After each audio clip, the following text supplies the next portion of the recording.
Marie-Paul nous parle. Qui est de Dieu, écoute les paroles de Dieu. Texte du journal Le Royaume, numéro 105, mai-juin 1995.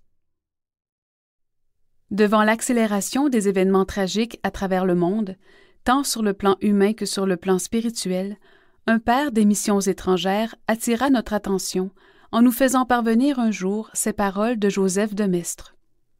Il faut nous tenir prêts pour un événement immense dans l'ordre divin, vers lequel nous marchons à une vitesse accélérée et qui doit frapper tous les observateurs. Le christianisme sera rajeuni d'une manière extraordinaire. Il ne s'agit pas d'une modernisation de l'Église, mais d'une forme nouvelle de la religion éternelle qui sera au christianisme actuel ce que celui-ci est au judaïsme. Fin de citation. Ces paroles qui semblaient une énigme à cette époque revêtent aujourd'hui une signification profonde qui ne surprend plus ceux qui ont l'habitude de porter un regard surnaturel sur les événements. S'ouvrir à l'action de Dieu. Il est facile de voir et d'entendre sur le plan humain pour celui qui a des yeux pour voir et des oreilles pour entendre. Sur le plan spirituel, c'est autre chose.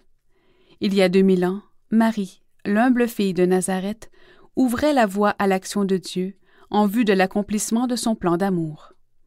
Dans la foi pure, elle prononçait le fiat.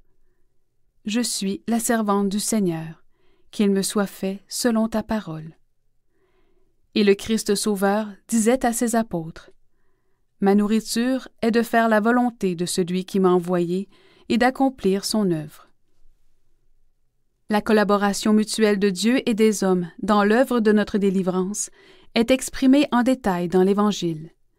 La lumière qui nous vient de la vie de Jésus nous montre que la douleur nous mène à Dieu. Là où est passée la tête, là aussi doivent passer les membres. Comme Marie, qui ayant accepté le plan d'amour du Père, a accepté l'angoisse et la croix avant de goûter aux joies de la résurrection de son Fils, ceux qui suivent Jésus et Marie et qui portent la croix dans leur cœur voient s'ouvrir leur intelligence qui entre en contact avec les dimensions supérieures, car, selon saint Angèle de Foligno, l'amour entend le silence et lit ce qui n'est pas écrit. L'enseignement du Christ ne fait violence à personne, mais il invite à la conversion, car Dieu nous a créés pour la vie. Cet enseignement, bien compris, favorise l'emprise divine si paisible et si douce dans les âmes qu'elle ne provoque pas l'exaltation. Bien au contraire, cet enseignement invite à la fois au dépassement et à l'humilité. Il invite aussi à l'écoute silencieuse, à la prudence, afin de ne pas devenir des censeurs de Dieu, lui laissant toute liberté d'action. Cette attitude de déférence et d'obéissance si louable auprès de Dieu est si souvent jugée méprisable ici-bas.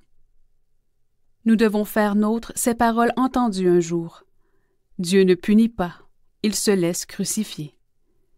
Telle est la voie de ceux et de celles qui, comme Marie et le Christ, aiment vraiment, se perdant dans cet amour pour mieux les retrouver et avoir la force et le courage d'aimer même ceux qui les frappent.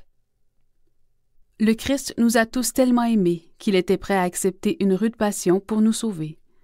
Fidèle à la volonté de son Père, il émanait de lui une puissante expression de l'amour le plus pur, car il ne peut y avoir d'amour vrai sans transparence. Demeurer à l'écoute des paroles de Dieu.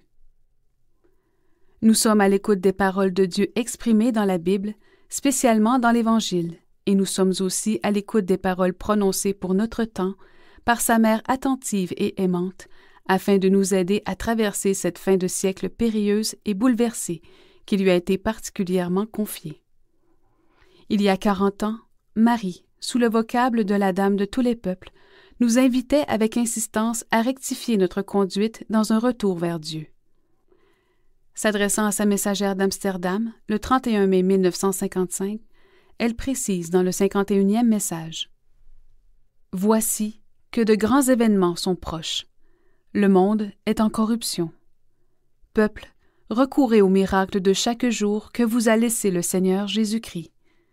S'il vous l'a donné, c'est afin que vous y participiez, que vous en viviez chaque jour. Savez-vous bien ce dont vous vous privez? Soutenez vos apôtres et ne leur rendez pas la tâche si difficile. Présentez et consacrez vos enfants au Seigneur. Apôtres du Seigneur Jésus-Christ, votre Dame vous comprend. Votre Dame vous viendra en aide en toutes vos difficultés. Votre Dame sera votre secours. Demandez en son nom au Père, au Fils et au Saint-Esprit, lui qui viendra maintenant. J'ai dit, le royaume de Dieu est plus proche que jamais. Savez-vous bien, peuple, ce que cela signifiera? Savez-vous aussi, peuple, que vous êtes responsable? Vous, chefs en ce monde, ne trompez pas vos enfants. Les moindres des miens, ne les trompez pas. C'est devant votre Seigneur Jésus-Christ que vous êtes responsable. Et insistant, elle reprend. Vous êtes responsable. J'ai dit tout à l'heure, il y aura des inventions inquiétantes, Dieu le permet. Vous, peuple, pouvez faire que cela ne mène pas au désastre. Vous, peuple, je vous prie, la Dame vous prie. Entendez-vous cela? Jamais la Mère de Dieu ne vous a supplié ainsi. Elle se tait, suspendue comme pour donner plus de force aux paroles qu'elle va prononcer. Peuple, afin que vous n'en veniez point à des choses inquiétantes, la Dame vous en supplie, maintenant, aujourd'hui. Peuple, implorez le Père, le Fils, le Saint-Esprit, afin qu'il protège son peuple, afin qu'il reforme l'unité de son peuple. C'est à l'unité que son peuple doit atteindre. Être un, l'unité, et dominant cette unité, la Dame de tous les peuples. Une communauté. Peuple, j'insiste sur ce mot. Une communauté. Pense à l'avenir. Tous les peuples rassemblés en une grande communauté, c'est à cela que ce monde et ce temps doivent travailler. Et c'est cela que maintes fois j'ai annoncé. Constamment, de façon voilée, j'ai annoncé ce temps. Eh bien, peuple, ce temps est arrivé. Satan n'est pas encore chassé. Peuple de l'Église de Rome, c'est à vous qu'en incombe la tâche. Vos sacrements existent encore, souvenez-vous-en. Peuple, que votre exemple guide vers lui les autres peuples. Menez-les au miracle quotidien, au sacrifice de chaque jour. Et c'est ainsi que s'accomplira la prophétie. Désormais, tous les peuples me diront bienheureuse. Fin de citation. Dieu suscite des cœurs droits, des âmes prêtes à tout sacrifier humainement en vue de sa gloire. Renouvellement de l'Église. Le renouveau de la spiritualité et celui de la théologie mariale sont une splendeur de la grâce pour qui contemple dans le silence et l'amour le plan de Dieu accompli par Marie, notre Mère. À travers les abîmes de ténèbres qui couvrent le monde, nous allons vers l'an 2000 en attendant la miséricorde de Dieu dans laquelle se déploieront les abîmes de lumière et d'amour grâce au plan d'amour du Père accompli par Marie, la Mère et Dame de tous les peuples, donné pour notre temps en vue du renouvellement de l'Église. L'heure venue, avec preuve incontestable à l'appui, l'Église renouvelée n'aura plus qu'à accepter l'œuvre mariale qui aura été refusée, piétinée, fustigée et crucifiée pendant de si longues années. C'est ainsi que l'Église renouvelée sera pour l'Église actuelle, guidée par son chef courageux, ce que l'arrivée de l'Église apostolique a été pour la synagogue. Dieu a toujours le dernier mot, surtout pour ceux qui se sont livrés au Christ dans l'amour, en acceptant sa croix dans l'amour. Ce que nous faisons de bien sur la terre n'a aucune proportion avec la récompense que Dieu nous réserve là-haut.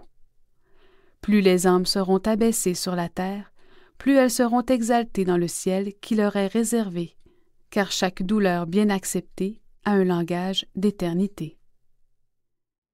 Signé Mère Paul Marie.